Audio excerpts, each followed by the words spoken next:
నువ్వు వచ్చేనా తమ్ముడు చెప్తాను అవసరం లేదా? Okay, thank you. దేవునికి మహిమ కలుగును గాక. ఆయన పని నిమిత్తము సమస్తమును సమకూడి జరిగిస్తున్న వానికి మహిమ కలుగును గాక. మంచిది, చదువుదాం మనందరూ దైవ వాక్యాన్ని. మత్తయి సువార్త 13వ అధ్యాయము మొదటి నుంచి చదువుదాం. యేసు ఇంట నుండి వెళ్ళి సముద్ర తీరమున కూర్చుండెను. బహుజన సమూహములు తన యొద్దకు కూడి వచ్చినందున ఆయన దోణి ఎక్కి కూర్చుండెను. ఆ జనులందరూ ధరిని నిలిచి ఉండగా ఆయన వారిని చూచి చాలా సంగతులను ఉపమాన రీతిగా చెప్పెను. దేవునికి స్తోత్రం కలుగును గాక. యేసుక్రీస్తు వారు శరీరధారిగా జీవిస్తున్న దినాల్లో ఆయన దగ్గరికి చాలా మంది ప్రజలు వస్తున్నప్పుడు ఆయన ఎలా బోధించేవాడంట? ఉపమాన రీతిగా బోధించేవాడంట. ఆయన రీతి శైలి ఎలా ఉండేదంటే, ఎక్కువ వాక్యాన్ని ఎలా చెప్పేవాడంటే ఉపమాన రీతిగానే చెప్తూ ఉండేవాడు.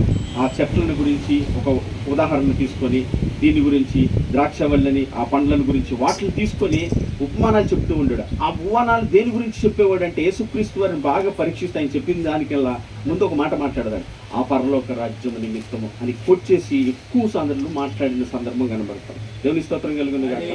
ఆ పరలోక మర్మమును ఎలాగ చెప్తూ ఉండేవాడంటే, కొన్నిసార్లు జంతువులను, కొన్నిసార్లు కాలాలని, కొన్నిసార్లు పండ్లను, చెట్లను అట్లన్నింటిని వాడుతూ ఉపమాన రీతిగా చెప్తూ వస్తూ ఉండేవాడు. దాన్ని కూడా ఇక్కడ కూడా ఏం చెప్తున్నాడంటే, వాక్యం గురించి భావాన్ని ఉపమాన రీతిగా చెప్తున్నాడు. చదువమ్మా. ఎట్లనగా విత్తువాడు విత్తుటకు బయలు వెళ్ళెను. కొన్ని త్రోవ పక్కన పడెను. మింగివేసెను. కొన్ని చాలా మన్ను లేని రాతి నేలను పడెను. అక్కడ మన్ను లోతుగా నుండినందున అవి వెంటనే మొలిచెను. గాని సూర్యుడు ఉదయించినప్పుడు అవి మాడి వేరు లేనందున ఎండిపోయెను. కొన్ని ముండ్ల తప్పలలో పడెను. ముండ్ల పొదలు ఎదిగి వాటిని అణిచివేసెను. కొన్ని మంచి నేలను పడి ఒకటి 100 గాను, ఒకటి 60 గాను, ఒకటి 30 గాను ఫలించెను. దేవునికి స్తోత్రం కలుగును గాక. విత్తనములను ఆధారం చేసుకుని దేవుడు వాక్యాన్ని అక్కడ ప్రకటిస్తూ వస్తున్నాడు. విత్తువాడు విత్తనానికి వెళ్ళాడంట. విత్తుతున్నప్పుడు ఎక్కడెక్కడ పండి అన్ని ఆ విత్తనాలంటే, ఆ యొక్క త్రోవ పక్కన పండియి, ముళ్ళ పొదల్లో పండియి, రాతి నేలను పండియి, మంచి నేలను పండి విత్తనాలని ఉపమాన రీతిగా చెప్తూ ఉన్నాడు. అక్కడ చెప్తున్న వాళ్ళు ఎవరున్నారంటే, అక్కడ శిష్యులు కూడా ఉన్నారు. అక్కడ చెప్పడం, అక్కడ వాళ్ళకి చెప్తున్న విధానాన్ని అందరూ వింటున్నారు.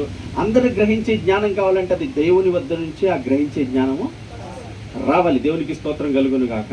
మనం ఎంత ప్రయాసపడినా, మనం ఎంత తెలుసుకుందాం అని మనం ప్రయత్నం చేసినా మన వల్ల ఏమాత్రం అయ్యేది కాదు. ఆయన కృపని ఎప్పుడైతే కోరుకుంటావో, ఆయన కృప మీద ఎప్పుడైతే ఆధారపడతావో, ఆయన ఎందుకు ఎప్పుడైతే విశ్వాసం ఉంచుతాడో, ఆ గ్రహించగల జ్ఞానమును దేవుడు మనకు దయచేస్తాడు. దేవుని బిడ్డలారా, శిష్యులందరూ ఆయన దగ్గర నుంచొని ఉంటే ఆయన పిలిచి అందరిని అడుగుతారు, శిష్యులారు నా గురించి ఏమనుకుంటున్నారు అని అంటే, అయ్యా నీ గురించి బోధకుడు అనుకుంటున్నారు, ప్రవక్త అనుకుంటున్నారు, రాబో ఏలియా నువ్వే అనుకుంటున్నారని. అక్కడ వచ్చినాక పేతురుని అడుగుతాడు, ఏమనుకుంటున్నారు నా గురించి అంటే, నీవు సర్వోన్నతుడైన దేవుని కుమారుడు అని నేను అనుకుంటున్నాను. దేవుని స్తోత్రం కలుగును గాక. వెంటనే ఏమంటారు యేసుక్రీస్తు వారి, సదాశి పేతురు, నీ విశ్వాసము, నీ ప్రార్థన నీకున్న చాలా గొప్పదని అన్నాడా? అలా అక్కడ ఏమన్నాడు తెలుసా, పరలోకమందున్న నా తండ్రి నీకు బయలుపరిస్తేనే కానీ ఈ విషయం నీకు తెలియలేదు. దేవునికి మహిమ కలుగును గాక. ఎవరు బయలుపరచబడాలంట? సత్యము దేవుని వద్ద నుంచి బయలుపరచబడాలంట. మనుషులమైన మనందరము నిష్ప్రయోజనం. అన్న చెప్తాడు కదా, ఇక్కడ నుంచున్న నేనైనా, అక్కడ కూర్చున్న మనమైనా అందరము నిష్ప్రయోజనం మాత్రమే కానీ ఎవరు ప్రయోజనం గొప్పవాళ్ళమని ఇక్కడ ఎవరు కాదు. కేవలం తన వాక్కును తెలియచేయట కొరకు మాత్రమే ప్రత్యేకించుకొని నిలబెట్టుకున్న వాళ్ళం కానీ మా దగ్గర ఎట్లాంటి ఏది లేదు. ఈ దీంట్లో మేమేదో పరిపూర్ణలోనో సంపూర్ణమనో చెప్పుకోవడానికి మేము ఇక్కడ నిలబడతలేదు. కూర్చొని వింటున్న మీతో పాటు మేము కూడా సమానమని ఎంచుకునే మాట్లాడుతున్నాం. దేవునికి మహిమ కలుగును గాక. హల్లెలూయా. చదువు, ముఖ్యంగా చదువు. ఏం కావాలంట? చెవులు గలవాడు వినును గాక అన్నాడు. చెవులు ఎంతమందికి ఉన్నాయి? మరీ ఇలాంటి ప్రశ్నలు అడిగితే ఏ సమాధానం చెప్తాను? దేవుని స్తోత్రం. దేవుని వాక్యంలో ఒక మాట రాసింది. ఏమన్నా తెలుసా? ఆత్మ సంగములతో చెప్పుచున్న మాట చెవి కలిగిన వాడు వినును గాక అన్నాడు. దేవునికి స్తోత్రం కలుగును గాక. ఎవరంటే ఆత్మ అంటే దేవుని వాక్యము. ఆ వాక్యమును వినగల చెవులు కావాలంట. దేవునికి స్తోత్రం కలుగు. చాలా రకాల చెవులు ఉన్నాయి. ఇప్పుడు దాని గురించి వెళ్ళాలి కానీ చాలా దూరం వెళ్ళాల్సి ఉంది. దేవునికి స్తోత్రం. ఏ కావాలంటే ఏ చెవులు కావాలంటే ఆత్మ సంగములతో చెప్పుచున్న మాట చెవి కలిగిన వాడు వినుగాక అంటున్నాడు. ఆయన స్వరం వినాలనే ఆశతో ఎవరైతే వస్తారో, ఆకాంక్షతో కోరికతో ఎవరైతే వస్తారో, ఆయన చేయగలిగిన శక్తి కలిగిన వాడని ఎవరైతే వస్తారో వాళ్ళు దేవునికి స్తోత్రం. 9 అయింది వెళ్ళిపోవాలి ఆరాధనకి, గబగబా లేట్ అయిపోయింది, అయ్యో ఏంటి ఇంత లేట్ అయిపోయింది అని ఇట్లా వచ్చేవాళ్ళు దేవుని స్తోత్రం. దేవుడంట ఏం చూస్తాడంట? హృదయాంతరంగాలను. కొంతమంది కొన్నిసార్లు పాపం ఎంతో దూరం నుంచి రావడానికి ఎన్నో ఇబ్బందులు పడతా పాపం టయానికి రాలేక వచ్చేవాళ్ళు కూడా ఉంటారు. అంత మాత్రం లేట్గా వచ్చేవాళ్ళు మనం అనగలుగుతామా? అవునా? దేవునికి స్తోత్రం. పక్కనే ఉంటాం ఒక్కొక్కసారి, ఎక్కడ ఈ పక్కన ఉండే, కానీ రావడానికి అసలు ఏదో ఒక 50 మైళ్ళ పైన దూరం నుంచి వచ్చినట్టుగా లేట్ అయిపోతాడు. దేవుని బిడ్డలారా, ఎందుకు చెప్తున్నాం అంటే దేవుని సన్నిధిలో మనకంటూ ఒక క్రమాన్ని, ఒక పద్ధతిని మనం అలవాటు చేసుకోవడం చాలా మంచిది. సత్యస్వరూపి అనే సహవాసాన్ని ఏర్పాటు చేసిన కారణం ఏంటంటే సత్యాన్ని అనుసరించి నడుచుకొని ఆ సత్యానికి స్వరూపంగా మనం ఉండాలని. దేవునికి మహిమ కలుగుతుంది. మన అన్ని విషయాల్లో ఎలా ఉండాలంటే పరిపూర్ణులు సంపూర్ణలాగటం దేవుని చిత్తమై ఉండగా ఆ సంపూర్ణత పరిపూర్ణత మనం అప్పగించుకునే వాళ్ళుగా ఉండాలి. దేవునికి మహిమ కలుగును గాక. ఇక్కడ అన్నాడు చెవులు గలవాడు వినును గాక అని చెప్పాను.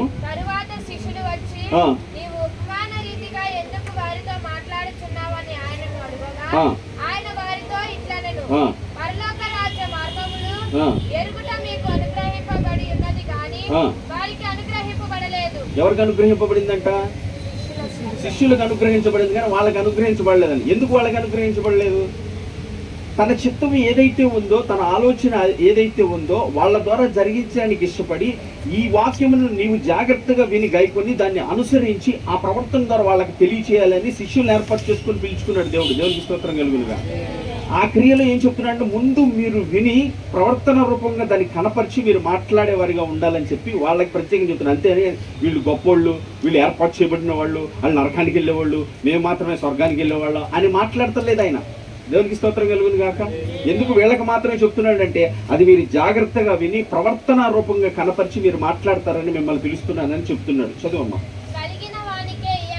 కలిగిన వానికి ఇవ్వబడును, సమృద్ధిగా కలుగును, లేని వానికి కలిగినది తీసివేయబడును. మరియు వారు చూచుచుండి చూడరు, వినుచుండియు వినకయు. ఎట్లా ఉంటారంట? చూస్తూనే ఉన్నట్టుగానే ఉంటారు, వింటూనట్టుగానే ఉంటారు. మనం కూడా చెప్పాగా, mind is absent, body is present. ఎట్లా ఉన్నారంటే చాలా జాగ్రత్తగా వింటున్నట్లుగానే ఉంటున్నారంటారు. కళ్ళు తెరిసే పడుకునే వాళ్ళు కూడా ఉంటారు, చక్కగా కళ్ళు తెరిసే పడుకుంటారు కొంతమంది హాయిగా. ఏంటంటే అబ్బో ఈవిడ ఈ ఒక్కదాని కోసమైనా చెప్పాలి నేను అట్టగిన వాక్యం అన్నట్టు ఆవిడ కోసం చెబుతున్నాం. ఆవిడ 2 దాకా చెబుతున్నా అట్టగే ఉంటుంది, 3 దాకా చెబుతున్నా అట్టగే ఉంటుంది. ఎందుకని? పడుకుందావిడి. దేవుడికి స్తోత్రం కలుగుతుంది కాక. ఆవిడ్ని చూసి దేవుని ఆత్మ నాలో పొంగుతుందని మాట్లాడేసి అనుకో ఏమంటుంది? ఇక్కడ కట్ట వాళ్ళందరూ పడుకుంటారు. దేవుడికి స్తోత్రం. హల్లెలూయా. చదువమ్మా. ఇందు నిమిత్తం నేను ఉపమాన రీతిగా వారికి బోధించున్నాను. ఈ ప్రజలు కనులారా చూచి చెవులారా విని హృదయంతో గ్రహించి మనసు త్రిప్పుకొని నా వలన స్వస్థతను అందుకుంటున్నట్లు వారి హృదయంలో క్రొవ్వినది, వారి చెవులు వినుటకు మందములై ఉన్నవి, వారు తమ కన్నులు మూసుకొని ఉన్నారు. దేవునికి స్తోత్రం కలుగునుగా. ఎలా ఉన్నారంట? వారి హృదయాలు కొవ్వినవి ఐందిక విచారాల చేత, లోకాలోచనలతో, ఏంటో ఎట్లాగో ఏంటనే పరిస్థితులు, అనేక రకాల పరిస్థితులతో వాళ్ళ హృదయం ఎవరిదంట? దేవుని ఆలయం. అది నా ఆలయం, దాంట్లో ఆయనకి మాత్రమే స్థానం ఇవ్వాలి. ఆయనకి కాకుండా ఇంకా వేరే ఆటలకి దేనికి స్థానం ఇచ్చినా నా ఆలయాన్ని పాడు చేస్తే నేను వాడిని పాడు చేస్తానండి. దేవుడికి స్తోత్రం కలుగుతుంది. అంతేనే కదా. ఇప్పుడు ఆయన కూడా అదే అంటున్నాడు, హృదయం క్రొవ్వినదే ఉండి వినుటకు మట్టుకు విందురే కానీ చూస్తానికి మాత్రం చూస్తారంటారు. దైవాక్యాన్ని జాగ్రత్తగా చూస్తూనే ఉన్నట్లు ఉంటాం కానీ దాన్ని ఏమాత్రం గ్రహించరు. ఎందువల్ల ఇలా జరుగుతుందని దాని ఉపమానాన్ని చెప్తున్నాడు. కింద చెప్తున్నాను, గ్రహింపరు,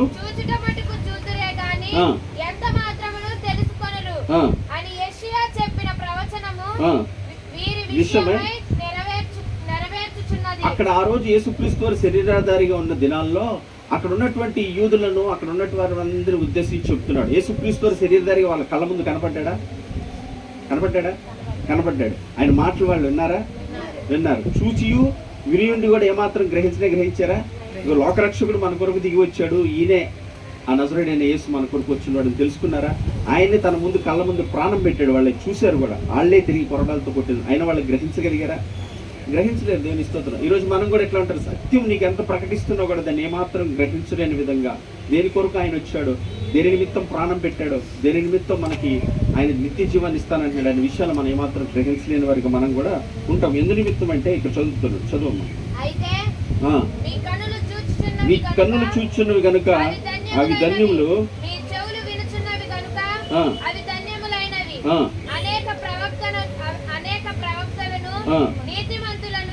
మీరు చూచు వాటిని చూడగోరియు చూడకపోయిరి, మీరు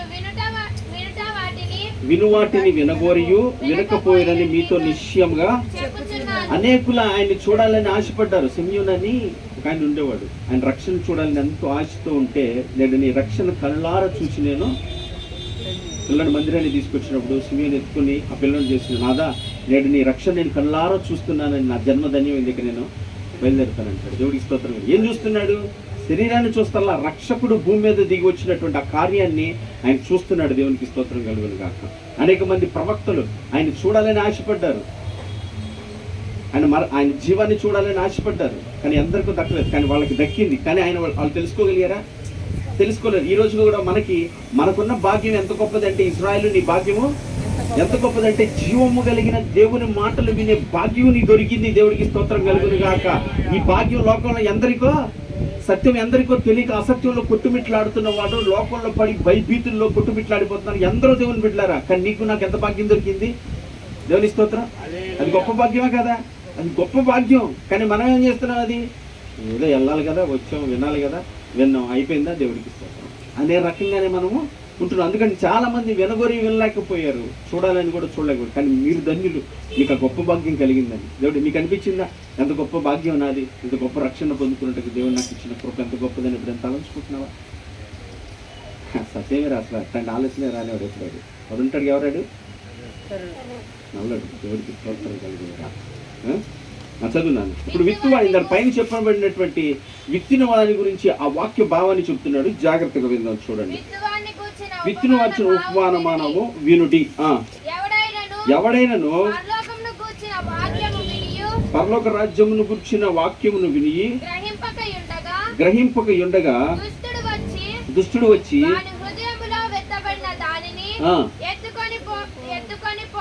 ఎత్తుకొని పోవును. విత్తబడిన వాడు వీడే. దేవునికి స్తోత్రం కలుగును గాక. ఎవరంట వీళ్ళు? త్రోవ పక్క పడిన వాడు. ఏం ఎత్తుకెళ్ళిపోతున్నాడంట? ఎవడైనాను పరలోక రాజ్యమును గుర్చిన వాక్యము వినియు గ్రహింపక. దేని గురించి వినిన కొన్ని సంగతులు వెళ్ళిపోవు, కొన్ని సంగతులు వెళ్ళిపోతావు, అవసరమైన వెళ్ళిపోతా ఉంటాయి. ఏంటిది అది? పరలోక రాజ్యమును గుర్చిన వాక్యమును గుర్చిన భావాన్ని ఎత్తుకెళ్ళిపోతాడంట వాడు. దేవుడికి స్తోత్రం కలుగును. అంటే నీ అర్థం ఏంటి తెలుసా? బాగా వినండి జాగ్రత్తగా. దేని నిమిత్తం నువ్వు యేసుక్రీస్తు వారిని నమ్ముకున్నావో, దేని నిమిత్తం క్రైస్తవుడిగా క్రైస్తవురాలుగా చేయబడ్డావో, దేని నిమిత్తం ఈ భక్తి, ఈ ప్రార్థన, ఆరాధన చేస్తున్నావో, దేని నిమిత్తం యథార్థతను, పరిశుద్ధతను కాపాడుకోవాలని దైవజనుల నుంచి హెచ్చరిస్తూ వాక్యం ద్వారా మనం ఖండిస్తున్నాడో, దేని నిమిత్తం ఈ రీతిగానే నీవు ఉండాలని ఖండించి మాట్లాడుతున్నాడో, ఆ సత్యం అనేది ఏదైతే ఉందో దాన్ని ఎత్తుకెళ్ళిపోతాడంటాడు. దేవుడికి స్తోత్రం కలుగును గాక. అంటే ఏంటి? ఈరోజు యేసుక్రీస్తు వారు మీరు దేనికి నమ్ముకున్నారు? దీన్ని ఎత్తుకెళ్ళిపోతాడు. దీన్ని పరలోక రాజ్యమును గురించిన వాక్యం ఏం చేస్తాడంటే వాడు జాగ్రత్తగా అక్కడి నుంచి తీసేస్తాడు. జాగ్రత్తగా నువ్వు దేని నిమిత్తం క్రీస్తుని నమ్ముకున్నావు, అసలు యేసుక్రీస్తు వారు దేని నిమిత్తం వచ్చాడు, దేని నిమిత్తం ఆ కల్వరిశిలువలో ప్రాణం పెట్టాడు, దేని నిమిత్తం పునరుత్థానుడే తిరిగి లేచాడు, దేని నిమిత్తం నన్ను ఈ రీతిగా ఉండమంటున్నాడు, నాకు అసలు ఏమిస్తానన్నాడు, నేను అసలు ఎక్కడికి వెళ్తానికి వచ్చాను, దేని కొరకు అనే విషయాన్ని పూర్తిగా తీసేసేసి వాడు మనలో నుంచి ఏం చేస్తాడంట? దేవునికి స్తోత్రం కలుగునుగా. ఈ రోజు చాలా మంది ఎందు నిమిత్తం బాధపడుతున్నారు, భయపడుతున్నారు, కుంగిపోతున్నారు, ఆందోళన పడుతున్నారంటే వీళ్ళ నుంచి ఈ వాక్యాన్ని తీసి పాడేశాడంతే. దేవుడికి స్తోత్రం కలుగునుగా. హల్లెలూయా. ఎప్పుడైతే ఆ వాక్యము నీ హృదయంలో ఉంటుందో, నా దేవుడు నా కొరకు ప్రాణం పెట్టి తప్పిపోతే నన్ను వెతికి రక్షించుకొని నిత్య జీవం ఇస్తానని గొప్ప వాగ్దానం చేశాడు.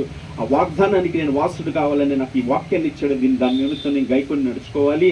దానికోసం నేను యథార్థంగా ఉండాలి. దానికోసం ఇంకా ముందుకెళ్తే సీరియల్ మానుకోవాలి. దానికోసం ఇంకా ముందుకెళ్తే అబద్ధాలు మానుకోవాలి. దానికోసం మంచి ప్రవర్తన కలిగి ఉండాలి. నా దేవుడికి లోబడి, ఇవన్నీ దేనికోసము? అక్కడికి వెళ్తానికి ఫస్ట్లో ఏం జరిగింది? లోబడిన వాళ్ళకేగా, ఆ మాట వినకేగా అప్పుడు తెచ్చుకుంది. ఇప్పుడు ఏమంటున్నాడు తిరిగి? ఆ మాట వినండి, ఆ పూర్వపు స్థితిని మళ్ళీ మీకు ఇస్తానంటాడు. దేవుడికి స్తోత్రం కలుగును గాక. కానీ మనల్ని ఏం చేస్తున్నాడు? ఆ వాక్యం మన దగ్గర నుంచి వాడు ఏం చేస్తాడంటే తెలివిగా తీసేస్తాడంట దేవుడికి. ఆ వాక్యం కనుక నీ హృదయంలో ఉంటే దేవునికి స్తోత్రం కలుగును గాక. హల్లెలూయా, ప్రైజ్ ది లార్డ్. ఆ వాక్యం నీ హృదయంలో ఉంటే నువ్వు ఎట్లా ఉంటావు? రేపేమి సంభవించిందో నీకు తెలియదు కనుక సమయం ఉండగానే సద్వినియోగపరుచుకుంటారు. ఆ వాక్యం హృదయంలో చేరిస్తే గనక ఈ రోజే ఇంతవరకే నాకు సార్ రేపేమి జరిగిందో వాళ్ళకి తెలియదు కనుక దేవుని వాక్యాన్ని జాగ్రత్తగా అనుసరించి నడుచుకోవాలండి. ఒకవేళ నువ్వు నేను ఈ రాత్రి విడవబడితే దేవుని వాక్యాన్ని అనుసరిస్తే కనుక, అలా జీవిస్తే కనుక నిత్య జీవానికి ఖచ్చితంగా వెళ్ళిపోతావు. నీకు నాకేమైనా భయం ఉందా? నీకు నాకేమైనా భీతి ఉందా? కృంగిపోవాల్సిన పనే ఉంది? అసలుకి ఏమీ లేదు. దేవుడికి స్తోత్రం కలుగును గాక. కానీ ఈ బాధల్లో, ఈ ఇబ్బందుల్లో, ఈ సమస్యలు, ఈ కష్టాలు వచ్చినప్పుడు ఎంతకాలం నువ్వు నన్ను బాధ పెడతావు? ఎంతకాలం నువ్వు నన్ను ఇబ్బందులకు గురి చేస్తావు అన్నాడు. ఓ మరణమా, దేవుడికి స్తోత్రం. నా దేవుడు మరణాన్ని నువ్వు నన్ను ఏం చేయగలుగుతావు పిచ్చోడా? దేవుడికి స్తోత్రం. అప్పుడప్పుడు నాకు అనిపించింది, కొన్ని పరిస్థితులు వచ్చినప్పుడు ఎవడో నా దగ్గరికి వచ్చి మాట్లాడుతాను అనిపించింది. ఏం చేయగలుగుతావు? ఏమైంది నీ వల్ల? ఇంకేంటి అయిపోయిందిగా అని ఇట్లా మాట్లాడతావు. పిచ్చోడా, నేనేదో చేస్తానని రాలేదురా ఎర్రడా. చేయుటకు శక్తి కలిగిన దేవుడు ఉన్నాడు చూసావా, ఆయన చేస్తాడని పిలుచుకున్నాను రా. ఎర్రి మాటలు ఎందుకు ఆపేసి? దేవుడికి స్తోత్రం కలిగింది. హల్లెలూయా, ప్రైజ్ ది లార్డ్. అక్కడ భావం చెప్తున్నాడు. చదువు మాట ఒకసారి. ఎవడైనాను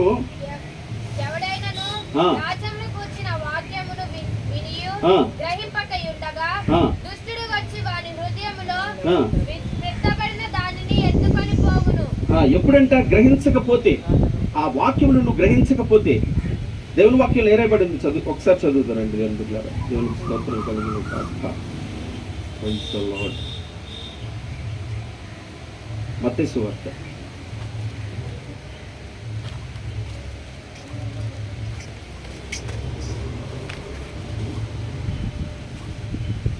14. యోబు గ్రంథం తీయండి ఒకసారి. యోబు గ్రంథము 25వ అధ్యాయం 14 వచ్చి. యోబు గ్రంథము 25:14, 26:14 దగ్గర చదువుతుంది. 26:14 యోబు గ్రంథం చదువమ్మా.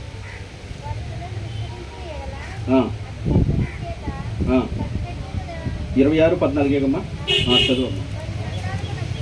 ఆయన కార్యములలో స్వల్పములు చదువమ్మా. అదే ఆయనను గూర్చి మనకు వినబడుచున్నది మిక్కిలి. ఆయనను గురించి మనకు వినబడుచున్నవన్నీ మిక్కిలి మెల్లనైనా గుసగుస శబ్దము వంటిదే కదా. దేవుడికి స్తోత్రం కలుగును గాక. ఆయన గురించి మనం తెలుసుకుంటుంది ఎంతంట? గుసగుసలు అంటే ఊరికి కూర్చొని మాట్లాడుకుంటారు చిన్ని కొద్దిగా. అట్లాంటి గుసగుసలు మాత్రమే మనం వింటున్నాము. ఆయన గురించి అనంత జ్ఞానం ఉంది తెలుసుకోవాల్సింది.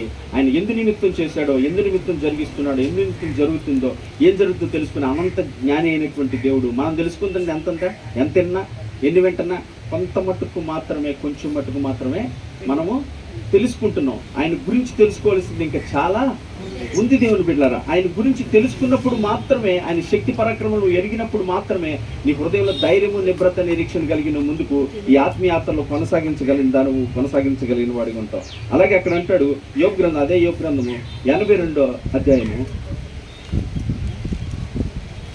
82 లేదు కదా, దేవుని నేనే తప్పు రాసుకున్నా, దగ్గర క్షమించండి. కీర్తన గ్రంథము 106వ కీర్తన 7 నుంచి 1 వచ్చినారు.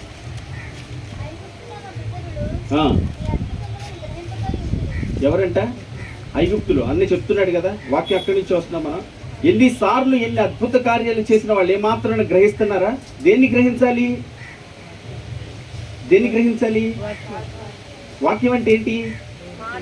ఆయన శక్తి, ఆయన పరాక్రమం, ఆయన చేయగలిగినటువంటి విధానం ఎటువంటి దాన్ని గ్రహించాలి. ఆకాశం నుంచి మన్నా కురిస్తే, అవును మనకు కూడా మన్నా కురిపిస్తాడు, వెళ్తున్నప్పుడు ఎర్ర సముద్రం మనకు కూడా ఎర్ర సముద్రం చీలుస్తాడని కాదు, ఆకాశం నుంచి మన్నాను కురిపించగలిగిన ఆ శక్తి పరాక్రమాలు ఎటువంటి, ఎర్ర సముద్రం 2 పాయలుగా చీల్చినటువంటి ఆయన పరాక్రమం కలిగిన కార్యం ఎట్లాంటిది, ఆయన అసలు ఎంత శక్తిమంతుడు అనేటటువంటి జ్ఞానం, ఆయన శక్తిని, ఆయన పరాక్రమను, ఆయన ఉద్దేశాన్ని తెలుసుకోవాలని ఆ కార్యాన్ని చేస్తూ ఉంటే ఇజ్రాయేల్ తెలుసుకుంటున్నారా? ఎంత మాత్రమును దాన్ని ఏమాత్రమే గ్రహించట్లా, వాళ్ళు ఏమాత్రం తెలుసుకోవటానికి ఇష్టపడతలా. ఈరోజు కూడా ఎలా ఉంటామంటే ఆయనను గురించిన జ్ఞానంతో నింపబడటానికి ఏమాత్రం ఇష్టపడం.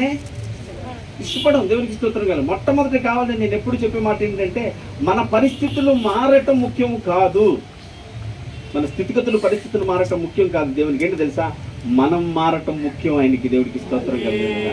మన ఆలోచనలు మార్చుకొని ఆయన వైపుకు తిరగాలనేదే ఆయన ఆశ. ఆయన శక్తిని, ఆయన పరాక్రమం, ఆయన చేయగలిగినటువంటి గొప్పతనాన్ని మనం ఎరగాలనేదే ఆయన ఆశ. కానీ మనం ఏం చేస్తామని, మన అవసరతలు, మన ఇబ్బందులు, మన సమస్యలు తీరాలి అనేటటువంటి ఒక ఆలోచనతో మనం వెళ్తూ ఉంటాం. కానీ ఆయన ఆలోచన ఎలాంటిది? మన ఆలోచనలు అంటే ఆయన ఆలోచనలు కాదుగా. తన బిడ్డలు పరిపూర్ణులుగాను, సంపూర్ణులుగాను, తన చిత్తాన్ని ఎరిగి, తన ప్రేమను ఎరిగి, తన చిత్తాన్ని నెరవేర్చేవారిగా ఉండాలి అన్ని విషయాలు అనేది దేవుని యొక్క ఆలోచన. బిడ్డలారా, అక్కడ ఏం జరిగింది? గ్రహించకపోవటం వల్ల ఏం చేశాడంట? ఎత్తుకెళ్ళిపోయాడంట దేవుడికి. వాళ్ళు కూడా ఏం చేశారు? గ్రహించకపోవటం వల్ల ఏమాత్రం వాళ్ళకి తెలియట్లే, దేవుని యొక్క శక్తి ప్రభావం ఏమాత్రమో తెలియట్లే. తెలియకపోతే ఏం చేస్తున్నారు? ఆ కొద్ది రోజులు బాగానే ఉంటున్నారు, తర్వాత ఏం అన్ని దేవతల వైపుకి, అన్యాచారాల వైపుకి వెళ్ళిపోతున్నారు. ఈరోజు క్రైస్తవంలో కూడా వచ్చినటువంటి పరిస్థితులు ఏంటంటే, కార్యం జరగట్లేదు మా జీవితాల్లో, ఏ కార్యం జరగట్లేదు, ఏ మేలు జరగట్లేదు. ఛానల్ నుంచి మందిరికి వస్తున్నాను, ఇట్లా కాదు, వెళ్ళి ఎక్కడైనా సోజ్ చెప్పించుకుందాము, ఎక్కడికైనా వెళ్ళి, లేకపోతే ప్రవచనాలు చెప్పేవాళ్ళు ఉంటే ప్రవచనం చెప్పించుకుందామా, లేకపోతే ఎక్కడికి వెళ్ళి. ఇలాంటి పరిస్థితుల్లో చాలా మంది ఏమైపోతున్నారు తెలుసా? తొలగిపోయిన వాళ్ళు చాలా మంది ఉన్నారు దేవుని బిడ్డలారా. వెళ్ళిపోయిన వాళ్ళు కూడా చాలా మంది ఉన్నారు. ఇంకా అలాంటి కార్యాలు చేస్తూ అక్కడ ఆ కార్యాలు చేస్తారు, ఇక్కడికి వచ్చి దేవుడి మందిలోకి వచ్చి యేసుక్రీస్తు దేవుడు కూర్చునే వాళ్ళు కూడా చాలా మంది ఉంటున్నారు. కారణం ఏంటంటే వాళ్ళు గ్రహించరు, దైవశక్తిని గ్రహించరు, దేవుని యొక్క కార్యాన్ని వాళ్ళు గ్రహించరు, దేవుని యొక్క ఉద్దేశాన్ని వాళ్ళు గ్రహించరు, దేవుని యొక్క ఆలోచనని వారు గ్రహించరు, ఏ మాత్రమును వారు గ్రహించరు. ఆ గ్రహించకపోవటం వల్ల ఏం చేస్తున్నాడంటే వాడు వాక్యాన్ని వెతికెళ్ళిపోతాయి. ఈ గ్రహించిన వాళ్ళందరిని గురించి ఏం చెప్తున్నాడు? వాళ్ళకి ఎలాంటి వాళ్ళు అంటే, వాళ్ళు త్రోవ పక్కన పడిన వాళ్ళు ఎవరయ్యా అంటే గ్రహించిన వాళ్ళంట.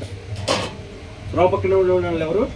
వాక్యం వాళ్ళు గ్రహించరు. ఆ గ్రహించిన వాళ్ళందరినీ ఎవరిని అంటున్నాడు? త్రోవ పక్కన పడిన వాళ్ళు ఏంటంటే వీళ్ళు గ్రహించని వారు అంటున్నాడు. ఆ రోజు ఇజ్రాయేల్ గ్రహించినట్లే దేవుని ఎంతగా స్తుతించి ఆరాధించేవాళ్ళు. అబ్బా, నీలాంటి దేవుడు లేడయ్యా, నీలాంటి వాడు అసలు ఉండడా. ఎన్ని పాటలు రాశారు, దేవుడికి స్తోత్రం కలుగును కాక, వాళ్ళ అనుభవపూర్వకంలో. అవునా కదా? ఎందుకని? వాళ్ళ అనుభవపూర్వకంగా వాటిని తెలుసుకున్నారు. ఈరోజు సంఘంలో ఉన్నట్టు మనం కూడా ఏం చేయాలి? గ్రహించాలి. దేవునికి స్తోత్రం కలుగును కాక. దేవుని శక్తి, దేవుని పరాక్రమం, దేవుని కార్యాలు ఎటువంటివో, ఆయన మనల్ని ఎంతగా ప్రేమించాడో, తన ప్రాణమును సైతం బలిగా అర్పించేటటువంటి గొప్ప ప్రేమను చూపించిన ఆయన. నాకు ఎప్పుడు బాగా నచ్చే వాక్యం ఏంటో తెలుసా? తన ప్రియ కుమారుణ్ణే వెనుదీయకుండా ఇచ్చిన నీకు ఆయన అడిగితే ఏమేమో ఆయన ఒక్క మాటతో తెలిసిపారేశాడు. అసలు నాకైతే బలి ఆశ్చర్యం వేసింది. దేవుడికి స్తోత్రం కలుగుతుంది. ఆయన ప్రియ కుమారుణ్ణి ఇచ్చేసాడు తన ప్రేమను కనపరుస్తూ. ఏమేమండి నీకు ఇంకా ఏం చేయడం నీకు ఇంకా అంటే, ఎక్కడ పొరపాటు జరుగుతుందని? మన దగ్గర పొరపాటు జరిగింది, కానీ ఆయన దగ్గర ఎప్పుడు జరగదు. దేవుడికి స్తోత్రం. ఆయన ఉద్దేశం ఏంటంటే మనం సరి అవ్వాలి, మనం సరి చేసుకోవాలి, ఆయన గుర్చిన పరిపూర్ణమైన జ్ఞానంతో మనం నింపబడాలి. ఈ మొదటి మాటకి ఏం చెప్తున్నాడు అక్కడ? త్రోవ పక్క పడిన వారు ఎవరయ్యా అంటే వీళ్ళు ఎవరంట? గ్రహించని వాళ్ళంట. దేవుడికి స్తోత్రం కలిగింది. ఈరోజు ఈ గ్రహింపని త్రోవ పక్కన పడిన వాళ్ళు ఎంతమంది ఉన్నాం? దేవునికి స్తోత్రం కలిగిందిగా. అక్క ఎట్టగొట్టిట్ట అంటుంది. దేవుడికి స్తోత్రం. God bless you. గ్రహించలేము, తెలుసుకోలేము దేవుని శక్తి పరాక్రమలు, దేవుని యొక్క ఉద్దేశాలు గ్రహించలేకపోవటమే మనం ఈరోజు ఈ పరిస్థితిలో ఉంటున్నాం. దేవునికి స్తోత్రం. అటువంటి వాళ్ళని ఏమంటున్నాడు? గ్రహించలేని వాళ్ళని త్రోవ పక్కన పడిన వాళ్ళు వీళ్ళు అంటున్నాడు. చదువమ్మా.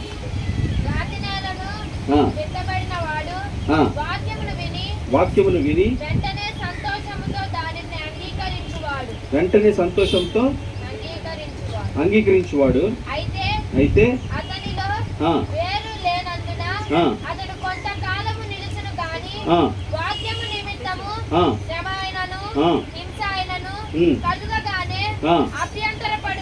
అభ్యంతరపడు. దేని నిమిత్తం అంట? ఫస్ట్ అయితే వాక్యాన్ని వింటారండి చక్కగా. అబ్బా, యేసుక్రీస్తు నిజమైన దేవుడు, నిజంగానండి ఆయనే ప్రాణం పెట్టాడు, నిజంగా ఆయన నిత్య జీవం కలిగినాడు అని యేసుక్రీస్తు దగ్గరికి వస్తారంట, కొనసాగుతూనే ఉంటారంట. ఆ వాక్యం నిమిత్తం ఏదైనా శ్రమ కలిగింది అనుకో, వాక్యం నిమిత్తం శ్రమ అంటే యేసుక్రీస్తు వారు నమ్ముకున్నందుకు చాలా మంది చుట్టాలు బంధువులు నిందించే వాళ్ళు ఉంటారు, హేళన చేసే వాళ్ళు ఉంటారు, ఎగతాలు చేసే ఉంటారు.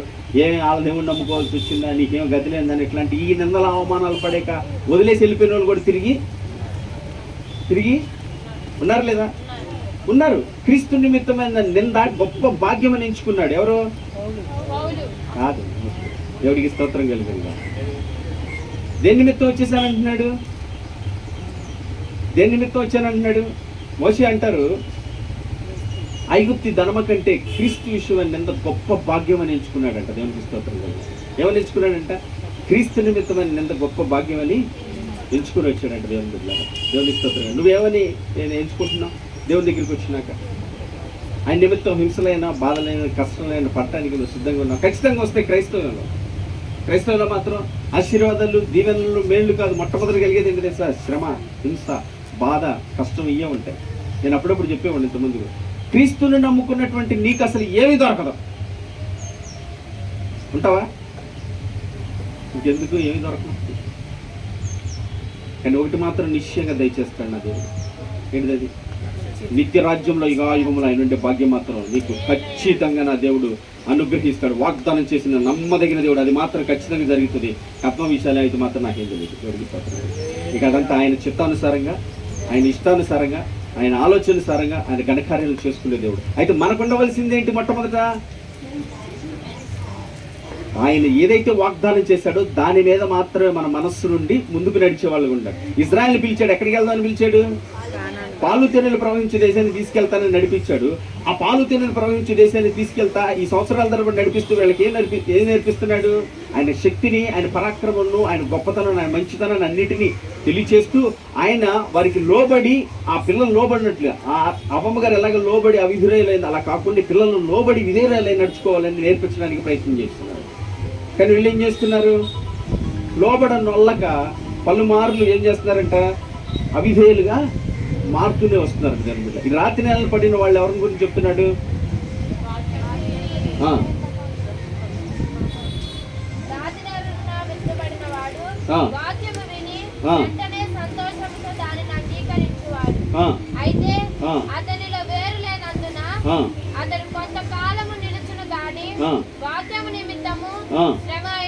వాక్యము నిమిత్తము శ్రమైనను, హింస అయినను కలుగగానే అభ్యంతర పడతారంట. దేవునికి స్తోత్రం కలిగినగా.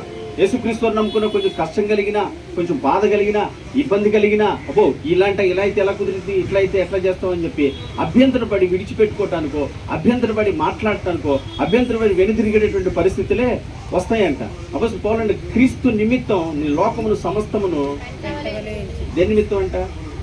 క్రీస్తు నిమిత్తం అంట. దేవుడికి స్తోత్రం కలిగినగా. హల్లెలూయా. ఎందుకని అంత ఆశలకి, ఎందుకని అంత ఇది ఆయనంటే? ఆయన చూపించిన ప్రేమ, ఒక అల్పులము ఎన్నికలేని ఐగులైన మన ఎడల అందరి ఎడల చూపించిన ఆయన ప్రేమ ఎంత గొప్పదో వాళ్ళు తెలుసుకున్నారు కనుక ఆ ప్రేమమయుడు, కరుణామయుడైన దేవుడితో నిత్యం ఈ వివాహాలు ఉండే ఆ గొప్ప భాగ్యాన్ని కలగజేసాడని వాళ్ళు ఎరిగారు కనుక ఆయన నిమిత్తం లోకమును సమస్తం మేము వెంటగా ఎంచుకున్నాము. ఆయన నిమిత్తం శ్రమలైనను, ఇరుకులైన ఇబ్బందులు పడతాన్ని మేము ఎంచుకున్నాము. ఆయన నిమిత్తం నాకు ఎన్నదగిన శ్రమలు, అసలు ఈ లోకపు శ్రమలు ఎన్నదగినవే కావన్నాడు. దేవునికి స్తోత్రం కలిగింది. ఆయన నాకు ఇచ్చే మహిమ ఏదో తీసన్ గారు పడతాడు.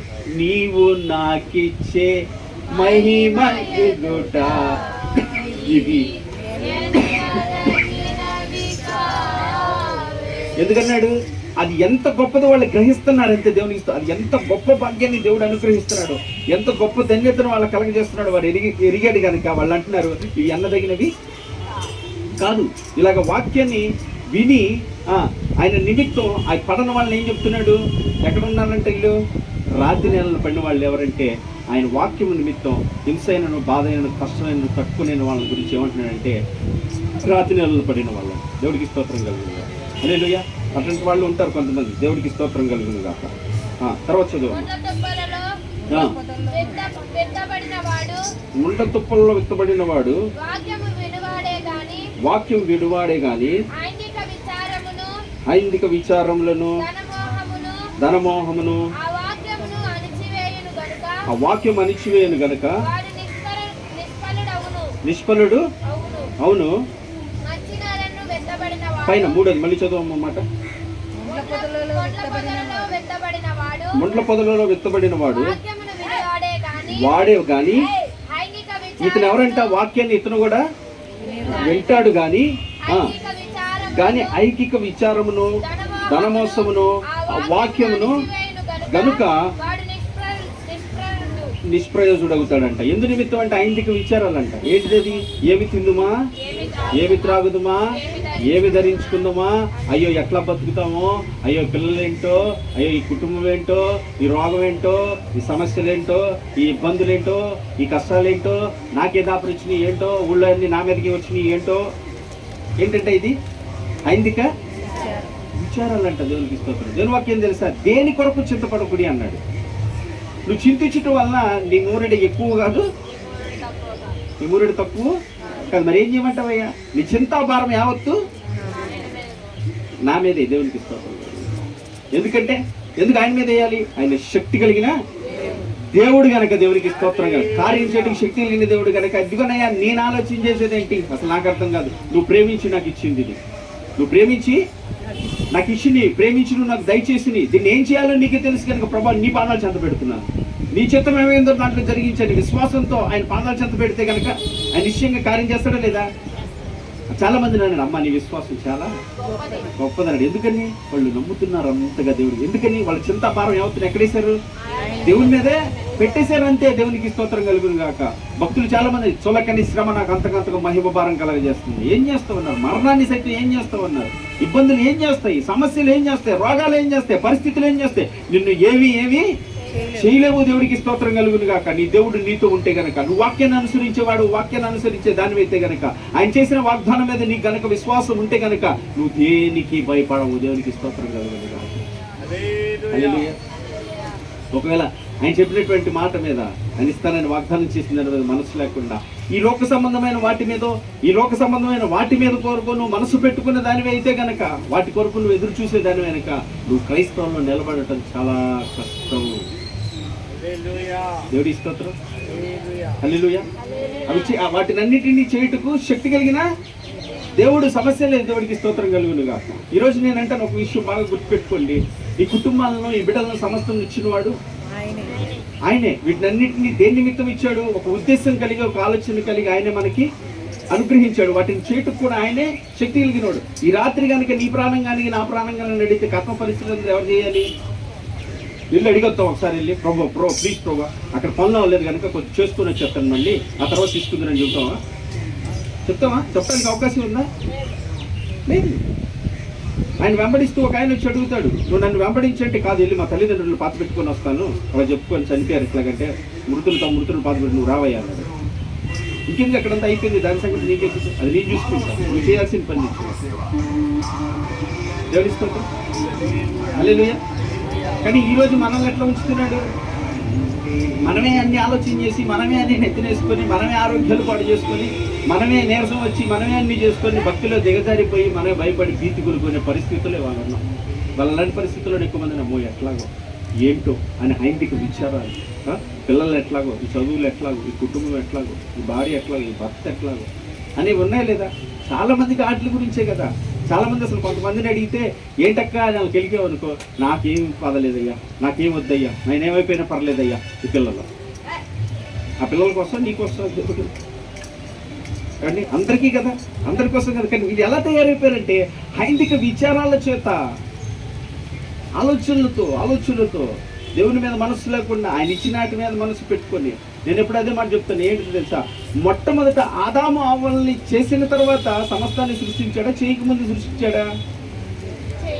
చేయకముందు చేసి వీళ్ళకి ఇది ప్రయోజనకరంగా, మేలుకరంగా ఉండాలని ఆలోచన చేసి ఆ తర్వాత వదిలేదు. అవును కదా?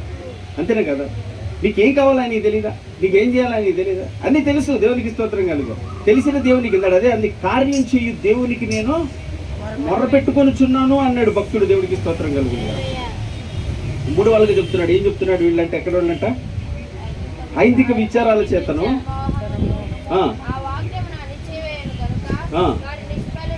నిష్ఫలుడు నువ్వు పైన. దీని గురించి మత్తయి లూకాసు వార్త 21వ అధ్యాయము, లూకాసు వార్త 21వ అధ్యాయము 34వ వచనం. లూకాసు వార్త 21వ అధ్యాయం 34వ వచనం. ఆ, ఒకవేళ తిండి వలనను మీ హృదయములను ఒకవేళ తిండి వలనను మత్తు వలనను ఐహిక విచారముల వలనను ఐహిక విచారముల వలన ముందుగా ఉన్నందున ఆ ఆ దినము అకస్మాత్తుగా మీ మీదికి ఆ దినము అకస్మాత్తుగా మీ మీదకి వచ్చి ఉన్నట్లు రాకుండా ఈ విషయమై మీరు జాగ్రత్తగా ఉండుడి. దేవునికి స్తోత్రం కలుగు. ఏం చెప్తున్నాడు? ఇలాంటి హైందిక విచారాలు, ధనమోసము, లోక సంబంధమైన ఆటల మీద నువ్వు పెట్టుకున్నట్లు పెట్టుకోకుండా, ఆయన రాకడ వచ్చే సమయం ఏంది, నువ్వు పోకడ వెళ్ళిపోయే సమయం ఉంది, వీటి మీద నువ్వు మనసు పెట్టుకో. ముందు నువ్వు ఎక్కడికి పోతావో, నువ్వు ఎక్కడికి వెళతావో, నువ్వు దేని నిమిత్తం క్రీస్తుని అంగీకరించావో, దేని నిమిత్తం క్రీస్తుని వెంబడిస్తున్నావో ఆ విషయం మీదంట నువ్వు మనస్సు పెట్టాలంట. దేవుడికి స్తోత్రం కలుగును గాక. ఆ సమయంలో కనుక ఈ హైందిక విచారాలు చాలా మందికి ఏంటంటే, ఏసావు మనకు తెలుసు, ఏసావు తెలుసా? దేవుడికి స్తోత్రం కలుగును గాక. నాకేం చుట్టాల బంధువులు కాదులేండి, నా ఇక్కడ కూడా బాగుంది. దేవుడికి స్తోత్రం కలుగును గాక. ఆత్మీయుడిగా ఏసావు మనకు తెలుసు, యాకోబు మనకు తెలుసు. ఏసావు ఏం చేశాడు? చిక్కుడుకాయ కూర కొరకు అమ్మేసుకున్నాడు. అని యాకోబు తన దొంగతనంగా పొందుకున్నాడు. దేవుడికి స్తోత్రం. కానీ చివరికి వచ్చిన తర్వాత ఏసావుని గురించి ఏం చెప్పాడు తెలుసా? ఆ ఆశీర్వాదమును పొందకోరి కూడా, కన్నీరు కార్చినను కూడా అది దొరకలేదంట. దేవుడికి స్తోత్రం. ఏసావంట ఆశీర్వాదం అంటే ఏంటో తెలుసా? యాకోబు రాత్రంతా పెనుగులాడాడు. ఎవరితో? దేనికోసం? నీవు నన్ను ఆశీర్వదిస్తేనే కానీ నిన్ను ఏంటి ఆశీర్వదించడం అంటే రక్షణ. దేవునికి స్తోత్రం కలుగుతుంది. నువ్వు నాకు రక్షణ దయచేస్తేనే కనుక. అప్పుడు నీ పేరేంటి అన్నాడు యాకోబుని? యాకోబు అన్నాడు. యాకోబు గారు ఇశ్రాయేలు అన్నాడు. దేవుడికి స్తోత్రం కలుగుతుంది. హల్లెలూయా. ఆ రక్షణ ఏం చేశాడు? ఏసావు పోగొట్టుకున్నాడు. చివరి దినాల్లో కన్నీరు కార్చిన అతనికంట ఆ రక్షణ దొరకలేదంట. దేవుడికి స్తోత్రం కలుగుతుంది. హల్లెలూయా. దేని నిమిత్తం పోగొట్టుకున్నాడు అతను? ఫుడ్ వల్ల ఆ రక్షణని పోగొట్టుకున్నాడు. కొంతమంది ధనం వల్ల, కొంతమంది శరీర కార్యాల వల్ల, శరీర క్రియల వల్ల, శరీర సుఖాల వల్ల, దురలవాట్ల వల్ల, వ్యసనాల వల్ల మందిరానికి వస్తూనే ఉంటారు. వాళ్ళు చేయాల్సిన వాళ్ళ కార్యాలు వాళ్ళు చేస్తుండే. అమ్మా ఇది మంచిది కాదు, అయ్యా ఇది మంచిది కాదు, ఈ ప్రవర్తన మంచిది కాదు, ఈ క్రియలు మంచిది కాదు అంటే ఎవరిని వినే పరిస్థితి ఉంటుందా? వినే పరిస్థితి ఉండదు. నా జీవితకాలంలో కూడా కొన్ని సందర్భాల్లో నా మనస్సాక్షి నన్ను అంటూ ఉండేది. ఏమని ఉంటుంది తెలుసా? అయ్యా ఈ రోజైనా దేవుని వైపు తిరగొచ్చు కదా, దేవుని మాట వినొచ్చు కదంటే నేను అనేవాడిని. అప్పుడు పాత రోజులు ఎవరు తెలుసా? కొత్తగా ఒక బాటిల్ వచ్చింది, తాగొద్దా? అప్పుడేనా ఇప్పుడేనా తాగనేవా? అన్నిటికీ వస్తావా అంటూ ఉంటావు అనేవాడిని నేను. నాకు అప్పుడు తెలిసేది కాదు అది దేవుని యొక్క స్వరం అని, దేవుని యొక్క ఆలోచన తెలిసేది కాదు. మళ్ళీ తన కొంతకాలం అయిన తర్వాత మళ్ళీ అడిగాడు, దేవుని వద్దకు రావచ్చు కదా అంటే, మాటికి రామంటావు, వయసులో ఉన్నావు, అనిపించుంటే ఎప్పుడు అంటే వస్తాంలే ఒక రోజుకి అని ఇట్లాగ ఎప్పుడు చెప్తూ ఉండేది. దైవస్వరము దేవుడు మనల్ని పిలుస్తాడనే విషయం ఏమాత్రం అర్థమయ్యేది కాదు నాకు. ఒకరోజు అన్నాడు, చివరి తెలుసా నాయన అంటే ఏంటంటే, నువ్వు చచ్చిపోయే టైం అయిపోయింది. చచ్చిపోతాను ఈ టైం అయిపోయింది అనగా అప్పుడు తిరిగే నేను దేవుడికి స్తోత్రం కదా. నీ టైం అయిపోయింది క్రిస్టఫర్, ఇది లాస్ట్ ఇవ్వాలి మరి అని అంటే, అమ్మో అయిపోయిందా? అప్పుడు తిరిగాను దేవుడికి. ఆ వాస్తవంలో ప్రేయర్ అయిపోయిన తర్వాత మొట్టమొదటి నాతో మాట్లాడిన తెలుసా? క్రిస్టఫర్ నీ టైం అయిపోయింది, ప్రేయర్ అయిపోయి నువ్వు కిందకి వెళ్ళిన సమయంలో నువ్వు ఎక్కడైనా ప్రాణం వెళ్ళిపోయే పరిస్థితి ఉంది. మరి ఏం పరిస్థితి? నేను అన్నం పెడతాను, ఏం చేయమంటుంది? దేవుడికి స్తోత్రం. హల్లెలూయా. ఆ సమయంలో దేవుడు చూపిన కృప ఏంటంటే, నాకు మహా అనుమానం ఎక్కువ. నాకు అనుమానం బాగా, అంత తొందరగా నమ్మను నేను దేవుడు. ప్రభు ఆ మాట అన్నాక నేను ఆయన రక్షణ ఇచ్చిన తర్వాత తిరిగి వచ్చిన తర్వాత, నువ్వు చచ్చిపోతావని నాతో అన్నావు కదా, అసలు ఎట చచ్చిపోయానంటే దేవుడు 2 చోట్ల చూపించాడు మరణాన్ని. ఆ 2 తప్పించాడు. నేను బండి మీద వెళ్తూ ఉంటే ఒక వ్యక్తితో పాటు ఏమో స్పీడ్గా వెళ్తున్నావు, వేరే ఒక కార్యక్రమానికి వెళ్తూ ఉంటే సడన్గా సందు నుంచి ఆటో బొమ్మను వచ్చేసింది. ఆ బండి అసలుకి బ్రేక్ లాగదు. ఆ బండి అసలుకి నాకు బండి తలుతున్నది సరిగ్గా. అసలు ఆ బండి అట్లా అక్కడ ఎట్లా నిలబడిపోయిందో నాకు అర్థం కాలేదు. వెనకాల ఉన్న బ్రదర్ వెంటనే నా మీద చెయ్యేసి అన్నాడు, ఆయన్ని నిన్ను కాపాడాడన్న నా దైకి వాళ్ళు అయిపోయింది. అప్పుడు కనపడింది నేను ఇక్కడే. దేవుడికి స్తోత్రం. హల్లెలూయా. ఆ రోజు ఆయన తిప్పుకోకపోతే అక్కడ పరదేశులము ప్రియులారా అని అనుకుంటా వెళ్ళిపోయి ఆదరణ కూడికిలో ఎంత గొప్పవాడు అనుకున్నాడంట ఆయన. క్రీస్తుని నమ్ముకున్నాడు. ధన్యుడు. ఎక్కడికి వెళ్ళిపోయాడంట? పర్లోకి వెళ్ళిపోయాడని చెప్పుకుంటూ ఉన్నాడు. వెళ్ళేవాడిని అట్ట వెళ్తే కనుక నేను వెళ్ళేవాడిని అట్టకి వెళ్తే లేదా నరకాని వాడు దేవుడికి అట్ట వెళ్తా ఆయనకి ఇష్టం లేదు పిలుచుకుని ఒక అబ్బాయికి ఈ రీతిగా నిలబెట్టుకున్న దేవునికి మహిమ కలుగును గాక. ఆ చదువు మా వాక్యం చదువు, పైన చదువు.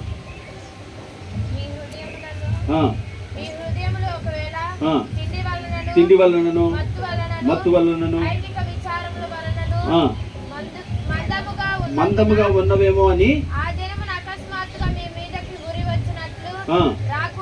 రాకుండా ఈ విషయమై మీరు జాగ్రత్తగా నుండుడి. జాగ్రత్తగా నుండుడి. ఉండండి. దేవుడికి స్తోత్రం కలుగును గాక. ఉంటావా? జాగ్రత్తగా ఉంటున్నావు అన్ని విషయాల్లో, మితముగా జాగ్రత్తగా దేవుని వాక్యాన్ని ఏం చెప్తుందో అలాగే నడుచుకోవాలి, అలాగే జీవించాలని ఉంటున్నా. అది మనం చాలా జాగ్రత్తగా చూసుకోవాలని పరిస్థితి. ఒక ఆవిడ ఉంది బైబిల్ గ్రంథంలో, ఆవిడ కూడా అట్లాగే చింతపడిపోయి విచారపడి చూద్దారండి. మత్తయి సువార్త 10వ అధ్యాయము 41 వచ్చిన. మత్తయి సువార్త 10వ అధ్యాయము 41. ఇంకా 5 నిమిషాల్లో నేను ముగించేస్తాను త్వరగా.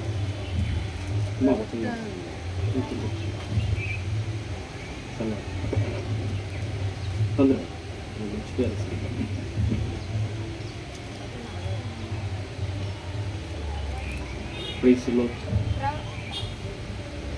మత్తయి సువార్త 10వ అధ్యాయం 41 వచ్చింది. ప్రవక్త అని ప్రవక్తను చేర్చుకొనువాడు.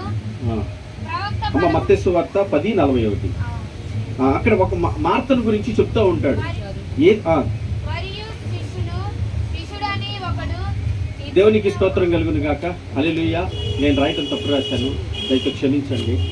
అక్కడ మార్త మరియా ఇద్దరు ఉంటారు, అక్క చెల్లెళ్ళు. వారు యేసుక్రీస్తు వారిని ఇంటికి పిలుచుకున్నారు. మార్త ఏం చేస్తుందంట?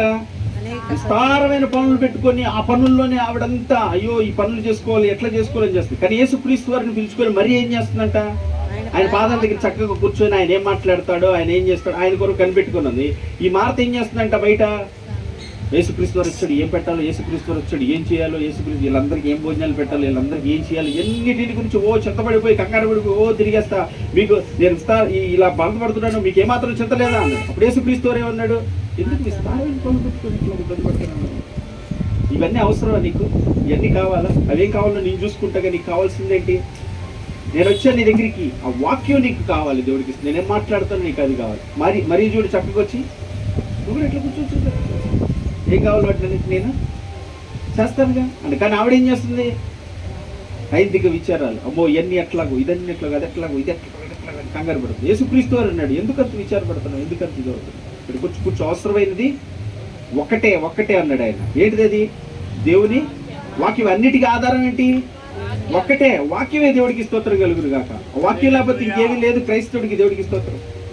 ఏసై లేకపోతే ఏమీ లేదు, ఏసై లేకపోతే ఏమీ లేదు. ఏసై అంటే వాక్యమే దేవుడికి స్తోత్రం. ఆయన మాట లేకపోతే నీ జీవితం లేదు. ఆయన మాట చొప్పు నువ్వు బ్రతకపోతే, ఆయన మాట చొప్పు నువ్వు నడుచుకోకపోతే బ్రతుకు లేదు వాళ్ళకి.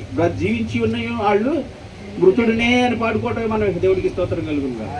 ఇవాళ క్రైస్తవులో వచ్చినటువంటి పరిస్థితి ఏంటంటే ఆ వాక్యమును అనుసరించి నడవటానికి, ఆ వాక్యానుసారంగా జీవించడానికి, ఆ వాక్యానుసారంగా జరిగించడానికి ప్రార్థన చేసేవాళ్ళు తక్కువ, ప్రవర్తించేవాళ్ళు తక్కువ, నడుచుకునేవాళ్ళు చాలా తక్కువైపోయారు. దానివల్ల వచ్చిన కారణం ఏంటి తెలుసా? మనుషుల జీవితాల్లో అనేక రకాలైన పరిస్థితులు, ఇబ్బందులు, సమస్యలు, రోగాలు అనేకం దాపరిస్తాయి. అదే ఆ వాక్యాన్ని కనుక మనం జాగ్రత్తగా అనుసరించి నడుచుకునే వాళ్ళం అయితే, ఆ వాక్యానుసారంగా జీవించాలనేటటువంటి ప్రయత్నం చేసేవాళ్ళు అయితే, షడ్రకు మోషకు ఆ అబేద్నెగోలు నిలబడినట్లుగా నా దేవుడు కాపాడుటకు శక్తి కలిగిన దేవుడు కాపాడకపోయినను అని చెప్పగలిగినటువంటి విశ్వాసంతో నిన్ను నన్ను తయారు చేసేవాడు. దానియేలు లాంటి వాడు సింహం బోల్లో పడేసిన ఏమాత్రము చలించకుండా దిగాడు అంటే ఆయన ఖచ్చితంగా చేయగలిగిన దేవుడు, ఆయన కార్యం ఆయన చేస్తాడని అవన్నీ జ్ఞాతాన్ని చక్కగా తలంచుకుని దేవుడి స్తోత్రం కలుగుతుంది. కానీ మనం ఎందుకంత భయపడిపోతున్నాం, మనం ఎందుకంత బాధపడిపోతున్నాం అంటే మన హృదయాల్లో ఆయన వాక్యానికి ఏమాత్రం స్థానము ఇవ్వట్లేదు, ఆయన మాటకి ఏమాత్రం స్థానము ఇవ్వట్లేదు. నా దేవుడు చెప్పాడు, ఈ మాట నాతో చెప్పాడు అని విశ్వాసంతో నువ్వు ఎప్పుడైతే నమ్ముతావో, ఎప్పుడైతే దాని మీద ఆధారపడతావో, ఆ వాక్యము నీ జీవితంలో కార్యాన్ని చేస్తుంది ఖచ్చితంగా. దేవుడికి స్తోత్రం కలుగుతుంది.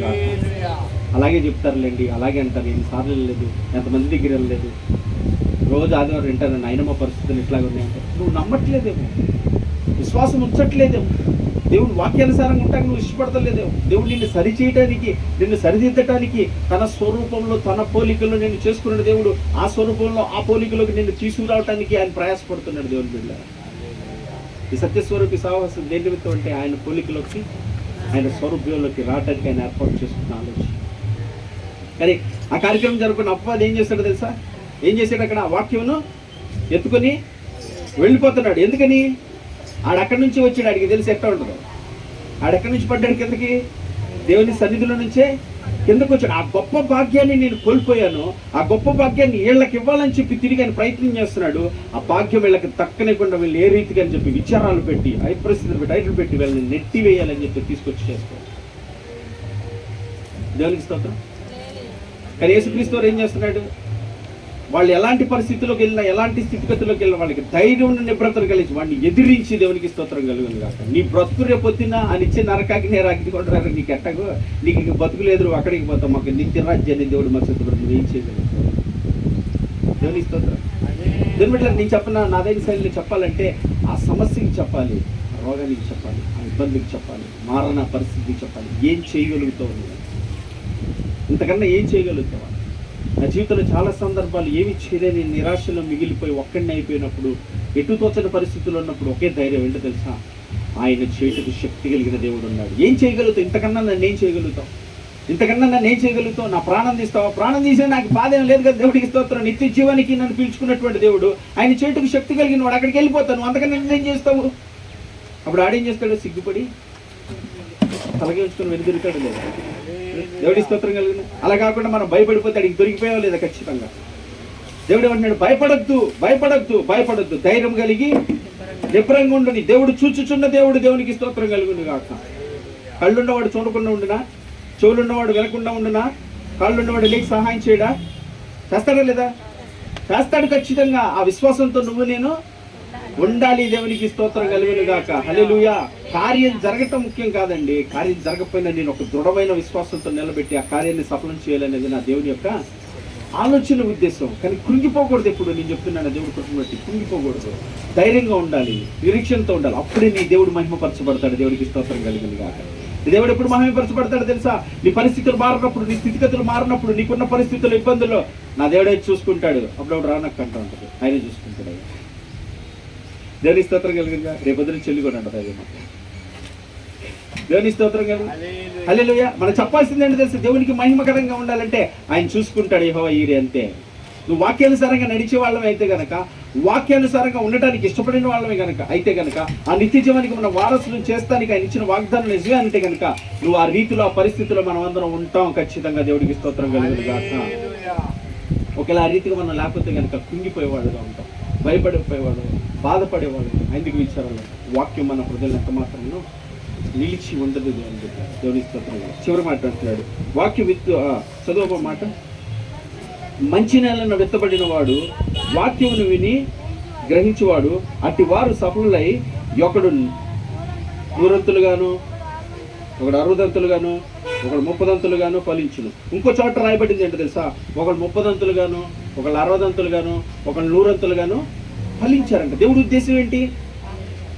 అది దేవుడికి స్తోత్రంగా. దేవుడి ఉద్దేశం ఏంటి? మనము ఫలించాలి. ఫస్ట్ ఆదామావల్ని ఆ తోటలో పెట్టినప్పుడు దేవుడు ఏం చేశాడు? మీరు ఫలించి అభివృద్ధి పొందండి. ఫలించాలి. దేవుడికి స్తోత్రం కలుగునుగా. అన్నిట్లో మనం ఏం చేసాలంట? ఫలించి వృద్ధి పొందాలి. కానీ ఆ అభివృద్ధిని రాని కొన్ని ఏం చేస్తూ ఉంటాడు? ఈ కర్రుడు వచ్చి వీడి ఉద్యోగం అదనమాట. ఇక్కడికి ఏ ఉద్యోగము ఉండదు. అది ఉద్యోగం ఏంటంటే 24 గంటలు అదే. వీళ్ళు ఫలించకూడదు, వృద్ధి పొందకూడదు. దేవుడు యొక్క వాక్యానికి విరుద్ధంగా, వ్యతిరేకంగా వెళ్ళని తయారు చేయాలి అనేది వాడి ఉద్దేశంతో పరుగులు తీస్తాడు. యేసుని ఏమన్నాడు తెలుసా? దేవుడు ఫలించేటి అమ్మ. ఎలాంటి పరిస్థితులు వచ్చినా, ఎలాంటి స్థితిగతులు వచ్చినా ఏం చేస్తున్నాడు?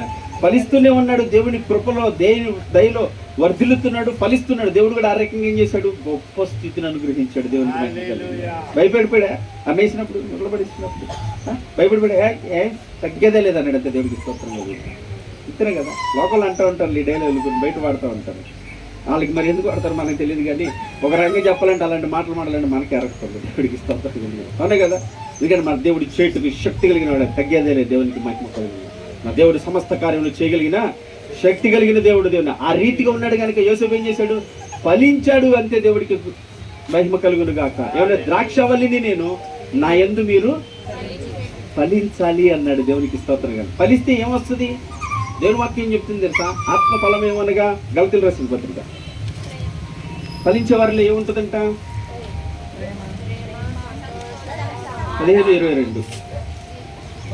అయితే ఆత్మఫలమేమనగా ప్రేమ, సంతోషము, సమాధానము, దీర్ఘశాంతము, దయాళుత్వము, మంచితనము, విశ్వాసము, సాత్వికము, ఆశా నిగ్రహం. దేవునికి స్తోత్రం కలుగుతుంది కాక. ఎన్నున్నాయి అసలు. ఎన్ని పట్టుకుని ఒక్కదానికి ఒక టాపిక్లు చెప్పగలిగిన వాళ్ళు ఉన్నారు. మనకు అంత టైం లేదు కానీ మొత్తం తీసుకుని అక్కడ పెట్టేసి వెళ్ళిపోయే పరిస్థితులు కాబట్టి ఆశా నిగ్రహం, మంచితనము, దయాళత్వము, ప్రేమ, ఇవన్నీ ఎక్కడి నుంచి వస్తుంట? నాకు అనిపించింది ఆ రోజు ఆ ఫలమును తినద్దు అని అంటే ఆ ఫలం తింది.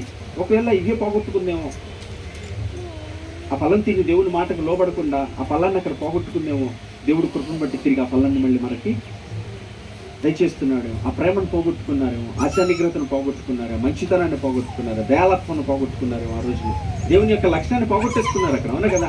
దేవుని లక్షణం ఏంటి? ఇదే కదా, ఇదేనే కదా. దేవునికి స్తోత్రం కలుగును గాక. తిరిగి మళ్ళీ ఆ లక్షణాలను ఏం చేస్తున్నాడు ఇక్కడ?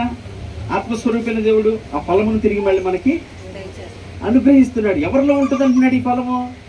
వాక్యాన్ని ఎవరైతే మంచి మనస్సుతో విని అంగీకరిస్తారో, దేవునికి స్తోత్రం. దున్నబడిన నేల. అప్పుడప్పుడు ఆరాధన చేస్తున్నప్పుడు ఏమన్నా తెలుసా? దున్నబడిన హృదయాలను దయచేయండి ప్రభువా. ఎందుకు దున్నబడిన హృదయాలు? ఆయన ప్రతి ఒక్క మాటను మన హృదయంలో జాగ్రత్తగా ఉండినట్లు. ఈ వాక్యం ఉందనుకో, ఏ ఒక్కటి నిన్ను ఎంత మాత్రం కదల్చదో దేవుడికి స్తోత్రం. అప్పుడు ఎవరు తెలుసా? క్రీస్తును బండ మీద ఇల్లు కట్టుకున్న వాడు దానవు నువ్వు. దేవుడికి స్తోత్రం. వరదలు వచ్చి వాడిని వచ్చి కొట్టిని, ఆయన ఏమైందంట? అలాగే నిలిచి ఉందంట. దేవుడికి స్తోత్రం. క్రీస్తును బండ మీద కట్టబడ్డావు కనుక.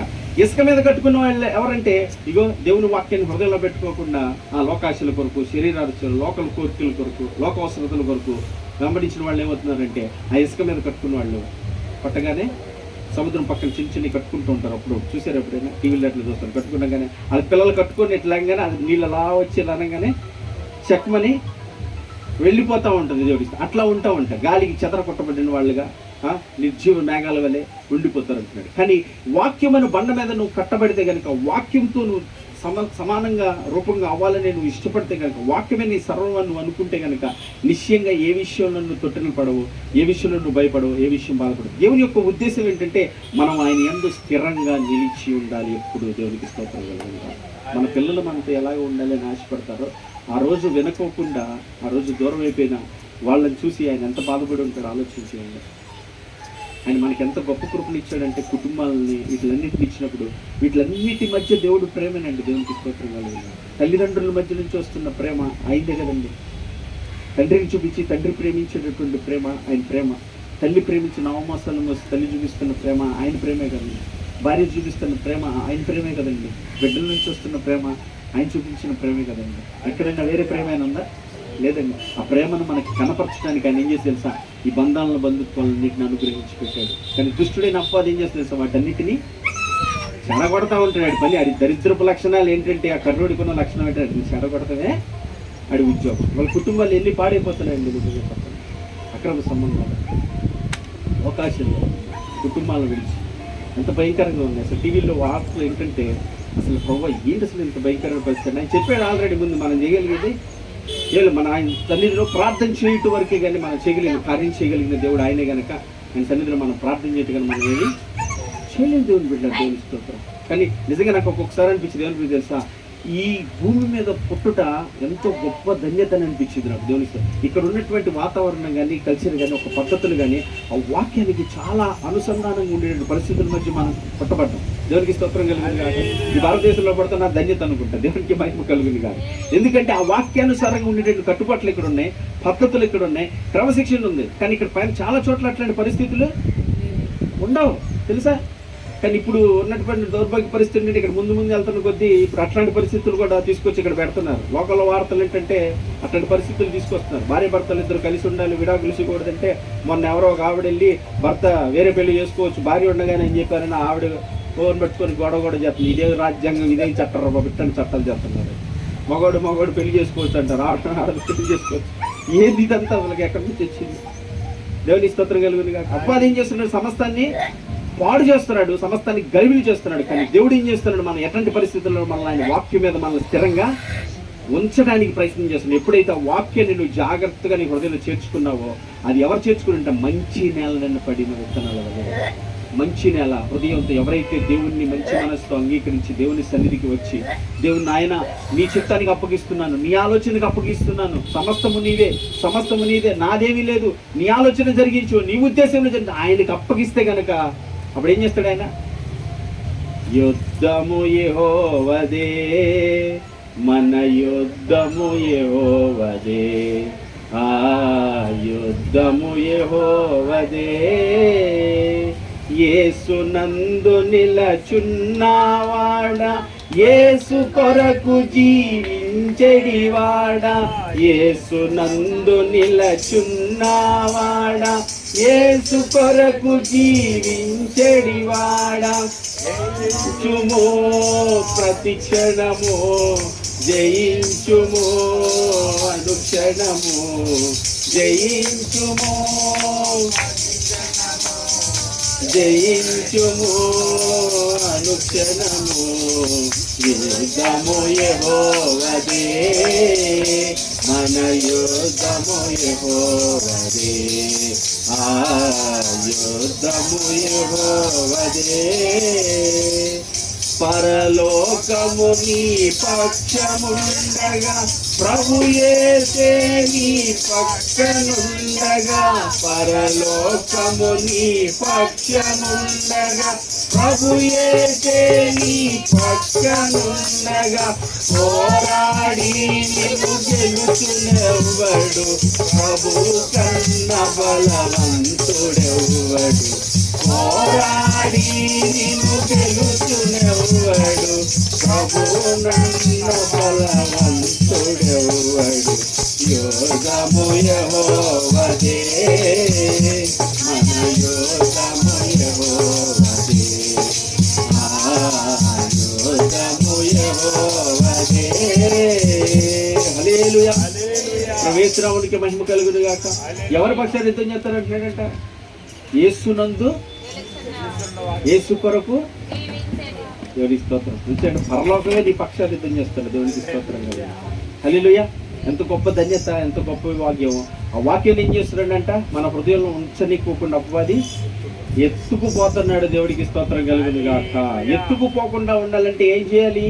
మంచి నేలను పడి విత్తనాలు ప్రార్థన పూర్వకంగా దేవుడి సన్నిధిలోకి నువ్వు వస్తే గనక ఆ వాక్యం చెప్పబడిన ప్రతి మాట నీ హృదయంలో చేర్చబడుతుంది. ఖచ్చితంగా ఆ వాక్యం నీ బాధల్లో నెమ్మది కలిగిస్తుంది. ఆ వాక్యం నీకు నెమ్మది కలిగిస్తుంది. ప్రతి పరిస్థితిలో నిన్ను విడిపించి నిలబెట్టగల శక్తి కలిగింది ఏదైనా ఉందంటే వాక్యము మాత్రమే. దేవునికి స్తోత్రం కలుగును గాక. ఒక క్రైస్తవుడికి వాక్యం తప్పితే ఏ ఒక్కటి ఏ ఆదరణ కలదు. ఆ వాక్యం లేకుండా నీకు ఎట్లాంటి కార్యము జరగదు. ఆ వాక్యం లేకుండా ఎలాంటి స్థితులు మారవు. ఆ వాక్యం లేకుండా ఏది నువ్వు చూడలేవు. దేవునికి స్తోత్రం కలుగును గాక. మరి ఆ వాక్యాన్ని హృదయంలో స్థిరపరచుకోవడానికి ఇష్టపడుతున్నావా? ఆ వాక్యానికి ప్రాధాన్యత ఇవ్వడానికి ఇష్టపడుతున్నావా? లేదంటే ముండ్ల పొదలు పడినట్టుగా, ప్రవ పక్క పడినట్టుగా, రాతి నేలలు పడినట్టుగా ఈరోజు ఉన్నామేమో. అట్లాంటి దానికి ఉంటే ప్రవ్వ నేను ప్రవ పక్కన పడిన విత్తనాలు వల్లే ఉన్నాను, ముండ్ల పొదలు పడిన విత్తనాలు వల్లే ఉన్నాను, రాతి నేలలు పడిన విత్తనాలు వల్లే. ఈ వాక్యం నా హృదయంలో ఉంచగలుగుతా. నన్ను దయచేసి కరుణించి. మొన్న రీసెంట్గా ఏం జరిగిందంటే కొన్నిలెస్సే గారి జ్ఞాపకార్థ గుడికి వెళ్ళినప్పుడు డేవిడ్ బ్రైన్హార్డ్ గారు నేను అలా వస్తుంటే గమ్ముకుని నిల్చొని తమ్ముడు చర్చ్ పరిస్థితులు ఎంతవరకు వచ్చినాయంటే అన్న జరుగుతున్న దేవుడి పెడుతున్నట్టు. ఈలోపు ఒక ఆయన వచ్చాడు. వచ్చి గవ్వబడ్డాడు. అయ్యా వందనాలు, ప్రార్థన చేయరా మా కోసం. అన్న ఏం చేయాలంటే ఆయన అంటున్నాడు, ఈ చెవిలో ఈ చెవిలో వెళ్ళిపోతుంది, ఏం గుర్తుపడట్లేదు. ఈ చెవిలో ఈ చెవిలో నుంచి వెళ్ళిపోతుంది, అసలు వాక్యం ఏమి గుర్తుంటలేదా? దేవుడికి స్తోత్రం కలుగుతుందా. ఆయన చక్కగా చెప్తున్నాడు చూసారా, ఉన్నది ఉన్నట్లుగా చెప్తున్నాడు. కానీ మనం ఏం చేస్తాం? వెళ్ళి ఎదగాలని, ఫలించాలని, వృద్ధి పొందాలి. అసలు వాక్యం అయితే ఏ ఎదుగుతో ఏ ఫలితో ఏ వృద్ధి పొందుతాం మనం. దేవుడికి స్తోత్రం. హల్లెలూయా. మన ప్రార్థనలు కూడా ఎట్లా ఉంటాయి? మనం దేని కొరకు ప్రార్థన చేస్తుంటే దేవుని బిడ్డలు బాగా ఆలోచించి వాళ్ళ క్రైస్తవ్యాలు ఎలా ఉందంటే ఒక ముసుగు అనేది వేసాడు అట్లా అప్పుడు. మన ప్రార్థనలు కూడా చాలా తెలుసా? కుటుంబాల కొరకు, బిడ్డల కొరకు, అవసరతల కొరకు, అక్రతల కొరకు, ఇబ్బందుల కొరకు, సమస్యల కొరకే ఉంటాయి. అలా కాకుండా దేవుని యొక్క వాక్యాన్ని, దైవ చిత్తాన్ని నెరవేర్చాలి, నాలో దేవుని వాక్యం జరిగించబడాలి, నేను ఆ రీతిగా బ్రతకాలి, ఆ రీతిగా నా కుటుంబంలో కన్నీరు ఖర్చగలిగిన వాళ్ళు ఎంతమంది ఉందని చెప్పండి. అలా కన్నీరు ఖర్చే వాళ్ళు ఎవరో తెలుసా? ఆ వాక్యాన్ని హృదయంలో చేర్చుకునేవారు. అలాగే నువ్వు ఉండాలని నువ్వు ఇష్టపడితే ఆ పరిస్థితులన్నీ అవే మారిపోతాయి. అంతే. దేవుడికి స్తోత్రం కలుగునుగా. నువ్వు ఆయన చెప్పినట్లుగా నడవాలని నువ్వు అనుకుంటే అప్పుడు పరిస్థితులన్నీ అనుకూలంగా మార్చగలిగినటువంటి దేవుడు ఆయన. ఆయన్ని విడిచిపెట్టి అన్నీ చేయమంటే ఆయన ఏమన్నా నువ్వు పడుకున్నప్పుడు నీకు కాపలాదారుడా, ప్రభు పడుకుంటున్నాను, నాకు రోగం వచ్చింది, నన్ను స్వస్థపరచు, ఇబ్బంది వచ్చింది, నన్ను ఆదుకో అని దేవుడిని ఎలా వాడుకుంటున్నారు? ఒక పన్నోడుగాను, ఒక అవసరతకి ఎదిరిన వాడు చూస్తున్నారే కానీ ఆయన శక్తిని, పరాక్రమ, గొప్పతనాన్ని ఎరిగినట్లుగా ఏం కనపడే పరిస్థితి ఏమి కనపడతల్లా. ఎప్పుడు కనపడింది? వాక్యమును నువ్వు జాగ్రత్తగా గ్రహించి దుష్టుడు ఎత్తుకెళ్ళిపోకుండా నాయన సత్యమును వింటున్నప్పుడు నా హృదయంలో దాన్ని స్థిరపరచు. ఆ వాక్యమును తప్పించి దేనికి స్థానం ఇవ్వకుండానని ఆయన మీద కనుక నువ్వు ఆధారపడి కార్యము నిశ్చయంగా జరుగుతుంది. అది జరగకపోయినా దేవుడికి స్తోత్రం కలుగును గాక, నా దేవునికి మహిమ కలుగును గాక. అంతేనే కదా, నేను అదే అంటాను. ఇక్కడ కట్టబడుతుంది దేవుడికి స్తోత్రం కలుగు, కట్టబడకపోయినా నా దేవుడికి స్తోత్రం కలుగును గాక. వెళ్ళిపోయే సమయం వరకు ఇది ఆసనం అయితే ఇక్కడ చేయడానికి సిద్ధపడతా, దేవునికి మహిమ కలుగును గాక. వర్షమైనా ఎండైనా వానైనా ఇట్లా చేయడానికి ఇష్టపడతాం, అవసరం అయితే దేవునికి స్తోత్రం కలుగును గాక. దేనికైనా దేవునికే మహిమ కలుగును అనే రీతిగా ఉంటే దేవుడు దాన్ని బట్టి సంతోషిస్తాడండి. దేవునికి దాన్ని బట్టి ఆనందం.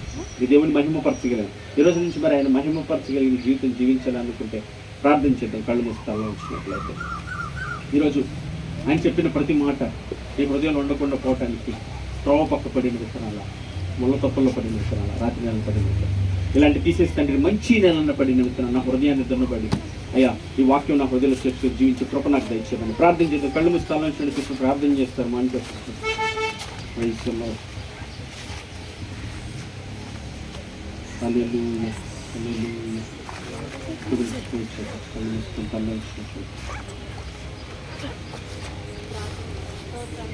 పరిశుద్ధి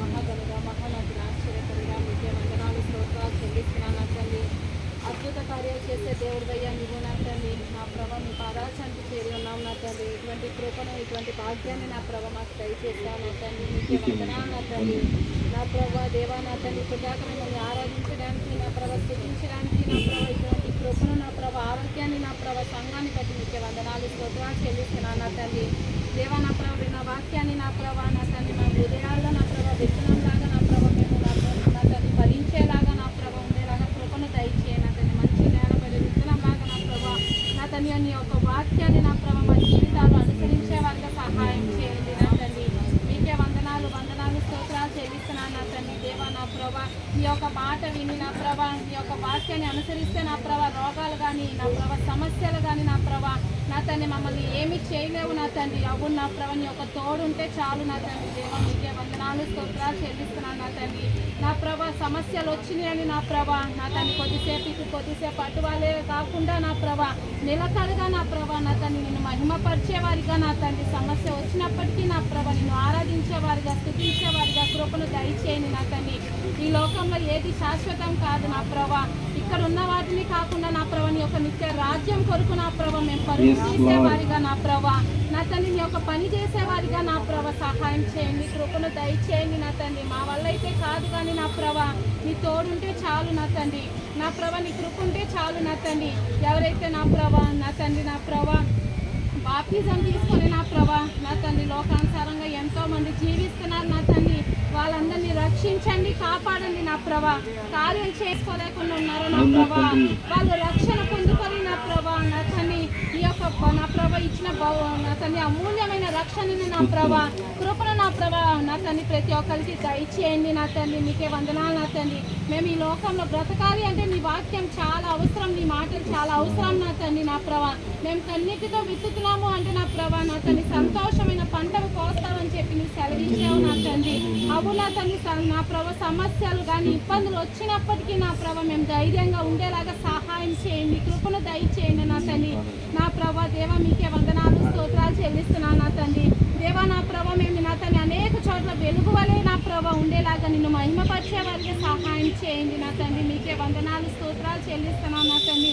దేవా నా ప్రభ ఈ చుట్టుపక్కల ఉన్న వాళ్ళు ఎవరైతే నా ప్రభ నా తండ్రి రక్షణ పొందుకోలేదో నా ప్రభ కృపను దయచేయండి నా తండ్రి. నా ప్రభ సత్య స్వరూపి సహవాసాన్ని ఆశీర్వదించండి, దీవించండి నా ప్రభ నా తండ్రి. మేము ఇలా కూడి ఉన్నాము అంటే నా ప్రభ నీ కృపే నా తండ్రి. మీ పాదాల చెంత చేరి ఉన్నాయి నా ప్రభ. నీ యొక్క సత్యమైన మాటలు జీవమైన మాటలు విన్నాము అంటే నీ కృపే నా తండ్రి. ఇటువంటి భాగ్యాన్ని మాకు దయచేసావు, మీకే వందనాలు స్తోత్రాలు చెల్లిస్తున్నాను నా తండ్రి. ప్రవీణ్ బ్రదర్ గారి గురించి ప్రార్థన చేస్తున్నాను నా తండ్రి. దేవా నా ప్రభ ఆ బిడ్డని రక్షణలో నడిపించండి, సహాయం చేయండి, కృపను దయచేయండి నా తండ్రి. దేవా నా ప్రభ నా తండ్రి నువ్వు ఎన్నడూ విడవని దేవుడు అయ్యా నీవు నా తండ్రి. నా ప్రభ ఒక ఆత్మ రక్షింపబడితే పరలోకంలో ఎంతో సంతోషం, ఎంతో విందు నా ప్రభ. దేవా నా ప్రభ బిడ్డ నా ప్రభ రక్షణ పొందుకోవడానికి సహాయం చేయండి, కృపను దయచేయండి నా తండ్రి. ఈ యొక్క నా తండ్రి నా ప్రభ ప్రేమ రుచి చూసేవారుగా నా ప్రభా బిడ్డని నా ప్రభ ఇంకా అనేకుల్ని నా ప్రభ రక్షించండి నా తండ్రి. నా ప్రభ ఈ సంఘంలో ఎవరైతే అలా ఉన్నారో నా ప్రభ దేవా నా తండ్రి వాళ్ళ కుటుంబాల్లో నా ప్రభ రక్షణ పొందుకోకుండా ఉన్నారో నా ప్రభ అందరూ రక్షణ పొందుకొని నా ప్రభ మీ సన్నిధికి రావడానికి నా ప్రభ నా తండ్రి వాక్యానుసారంగా జీవించడం నా తండ్రి ఆ బిడ్డని స్వస్థపరిచిన రీతిని బట్టి నా ప్రభ మీకే వందనాలు నా తండ్రి దేవా నా ప్రభ నా తండ్రి ఆ బిడ్డని నా ప్రభ ఏదైతే బలహీనతంగా ఉన్నారో నా ప్రభ దిగులతో చింతతో ఉన్నారో నా ప్రభ సమస్తం నా ప్రభు మీ పాదాల చెంత పెట్టినాం నా తండ్రి. నా బిడ్డ నోటి నిండా కుటుంబం నోటి నిండా నవ్వుని నింపండి సహాయం చేసే దేవుడు అయ్యా నేను నా తండ్రి నా ప్రభ మీకే వందనాలు స్తోత్రాలు చెల్లిస్తున్నాను. ఆత్మీయతలో ఎదగాలో నా ప్రభ పిల్లల్ని నా ప్రభ ఆత్మీయతలో పెంచాలో మాకు నేర్పించండి సహాయం చేయండి నా తండ్రి. మీరు ఇచ్చిన బహుమానాలు నా తండ్రి నా ప్రభ కుటుంబం అంటే నా ప్రభ నా తండ్రి నా ప్రభ లోకానుసారంగా కాకుండా మేము ఏనాడు నా ప్రభ లోకంలో పడిపోకుండా దేవ నా ప్రభ నీకు నచ్చిన రీతిగా నా ప్రభ నా తండ్రి నీ వాక్యానికి లోబడే రీతిగా కృపను దయచేయండి ఏసయ్యా. మీకే వందనాలు స్తోత్రాలు చెల్లిస్తున్నాను నా తండ్రి. మీకే వందనాలు నా తండ్రి నా ప్రభ అంతం వరకు మేము రక్షణ కాపాడుకునేలాగా సహాయం చేయండి నా తండ్రి. అలాగే సత్యస్వరతి సహవాసాన్ని ఆశీర్వదిస్తున్న రీతిని బట్టి వందనాలు నా తండ్రి. బ్రదర్ గారు వాళ్ళ కుటుంబాన్ని ఆశీర్వదిస్తున్న రీతిని బట్టి మీకే కోట్లాది స్తుతులు చెల్లిస్తున్నాను నా తండ్రి. సంఘం నా ప్రభా నా తండ్రి నా ప్రభా నా తండ్రి కట్టుబడడానికి కృపను దయచేయండి నా తండ్రి. సహాయం చేయండి నా తండ్రి దేవా నా ప్రభా నా తండ్రి దారి సరళం చేయండి నా తండ్రి దేవా నా ప్రభా నువ్వెన్నో కార్యాలు చేసే దేవుడు అయ్యా నువ్వు నా తండ్రి చేస్తున్న దేవుడు అయ్యా నువ్వు నా తండ్రి నా ప్రభా నా తండ్రి ఇటువంటి కృపను నా ప్రభా ఇటువంటి కార్యాలను కూడా మీరు చేస్తారని మేము నమ్ముతున్నాం నా తండ్రి.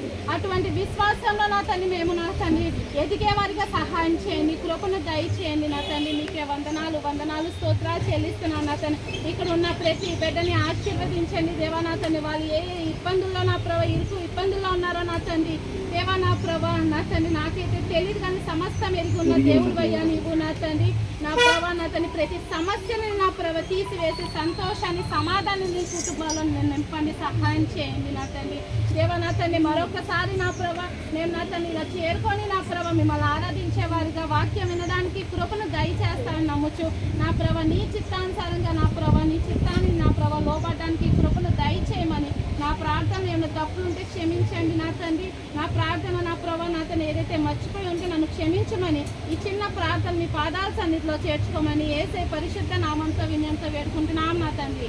ఆమేన్. చేనిలోని పైరు చేతికి రాకున్నా ఫలములన్నీ రాలిపోయినా సిరి సంపదలన్నీ దూరమైపోయినా నేను చెలించనులే. చేనిలోని పైరు చేతికి రాకున్నా ఫలములన్నీ రాలిపోయినా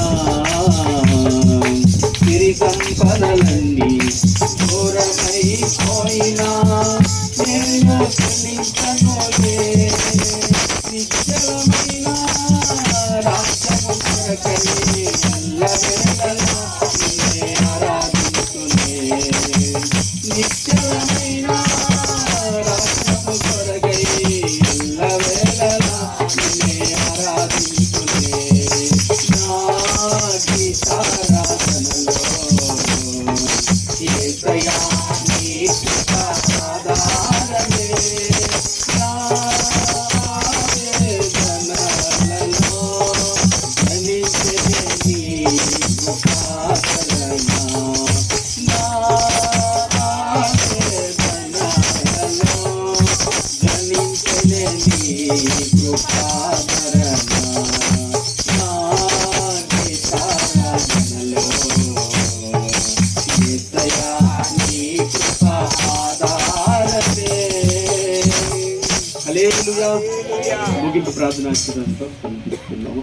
పరిశుద్ధుడైన తండ్రి నీకే సర్వ మహిమ ఘనత ప్రభావం చెల్లిస్తున్న తండ్రి నాయన మీ కృపను బట్టి మమ్మల్ని ప్రేమించి శాంతి దినం ఈ రీతిగా నాయన మీకు నడిపించిన విధానాన్ని బట్టి కృతజ్ఞతలు మీకు చెల్లిస్తూ ఈ దినం నాయన మీతో అందించిన ఉపమానాన్ని మేము మాకు తెలియజేస్తూ ఉండగా నా తండ్రి నాయన ఈ వాక్యమును వినే విషయంలో ఏ రీతిగా ఉన్నామో ఎట్లా ఉన్నామో మమ్మల్ని ఆయన సరిచేతుకు ఇష్టపడుతూ ఉండగా నా తండ్రి నాయన అయా ఆ విత్తనములు ఆ రోజున ఆయన దారి పక్కన పడింది ముళ్ళ పొదల్లో పడింది రాతి నేలలో పడింది అవి నా తండ్రి అనేక రకాలైన పరిస్థితుల్లో నా తండ్రి నాయన ఐందిక విచారాల వల్ల ధనమోసపడిన లోకంలో ఉన్న పరిస్థితులను బట్టి అనేక రకాల పరిస్థితులు బట్టి నాయన వాక్యం మా హృదయంలో ఉండలేదని తేట మరుస్తూ ఉండగా నా తండ్రి అటు వాటిని అన్నింటి నుంచి మా నుంచి దూరపరిచి దున్నబడినటువంటి నాయన హృదయాలు మాకు దయచేసి నీ వాక్యమును విని గ్రహించి దాని చొప్పున నడుచుకునే కృప బిడ్డలందరికీ మాకు సమృద్ధిగా క్రీస్తునందు మీరు మాకు దయచేయమని ప్రార్థన చేస్తున్నాను నాయన.